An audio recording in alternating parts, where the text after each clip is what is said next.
mobilisation croissante pour les œuvres de Caritas. L'Église catholique au Rwanda a réaffirmé la profonde gratitude envers les fidèles pour leur engagement constant durant le mois dédié aux œuvres de charité et de miséricorde, période marquée notamment par la collecte des fonds destinés à soutenir les actions de Caritas, en particulier en faveur des personnes vulnérables.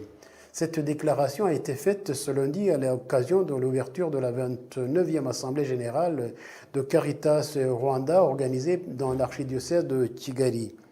Cette rencontre a constitué un moment privilégié pour présenter sur le bilan des activités de l'année 2025, mettant en lumière la contribution significative des chrétiens dans les différents diocèses du pays à travers la collecte des fonds pour soutenir les œuvres caritatives. Les responsables diocésains de Caritas, notamment l'abbé Jean Berkmas Kassasira, diocèse de Kabgayi, et l'abbé Jean-Paul Lutati Isha, diocèse de Nyundo, ont souligné que les actions de charité et de miséricorde permettent aux fidèles de participer activement à la mission de Caritas. Un accent particulier a été mis sur les performances des diocèses dans la mobilisation des ressources. Le diocèse de Ruhengeri s'est distingué en collectant plus de 48 millions de francs rwandais. Son évêque, son Excellence Monseigneur Vincent Arolima Anna, a indiqué que cette contribution connaît une progression constante depuis 4 ans. Il a précisé que ces résultats sont le fruit d'une préparation rigoureuse impliquant les prêtres responsables et appuyés par une lettre pastorale adressée aux fidèles. De son côté, la conférence épiscopale catholique du Rwanda a salué les efforts du diocèse de Ruhengeri. Son Excellence Monseigneur Anna-Clé Mumbaneza, évêque de Nyundo et responsable de Caritas au sein de cette institution, a exprimé sa reconnaissance pour cet engagement exemplaire. Fondée en 1960 par la conférence épiscopale du Rwanda, Caritas Rwanda constitue un instrument essentiel de l'Église dans la mise en œuvre de l'Évangile de Jésus-Christ à travers les actions concrètes de solidarité. Au cours de cette assemblée, il a également été révélé que les fonds collectés dans le cadre des œuvres de charité et de miséricorde ont connu une hausse notable passant de plus de 165 millions de francs rwandais en 2025 à plus de 239 millions en 2025.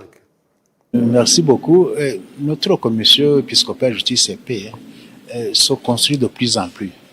Je me réjouis d'ailleurs du fait qu'aujourd'hui, nous sommes réunis en assemblée générale.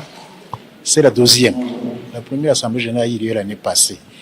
Le fait qu'on n'avait pas une assemblée générale, c'était déjà un défi, c'était déjà un handicap.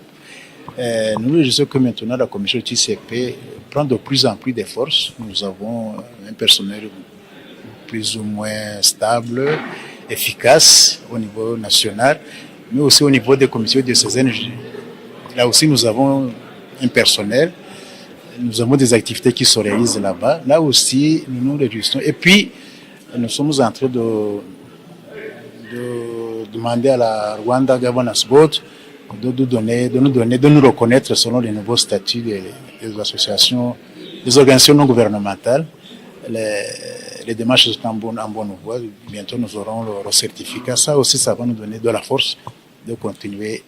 Et puis, je me réjouis du fait que, par rapport aux années passées, nous remarquons que nous accueillons aussi de plus en plus de nouveaux partenaires.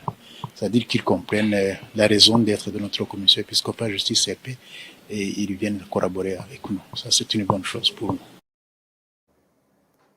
On écoutait son Excellence Monseigneur Anna-Clé Mumbaneza, évêque de Nyundo. Assemblée générale de la commission justice et paix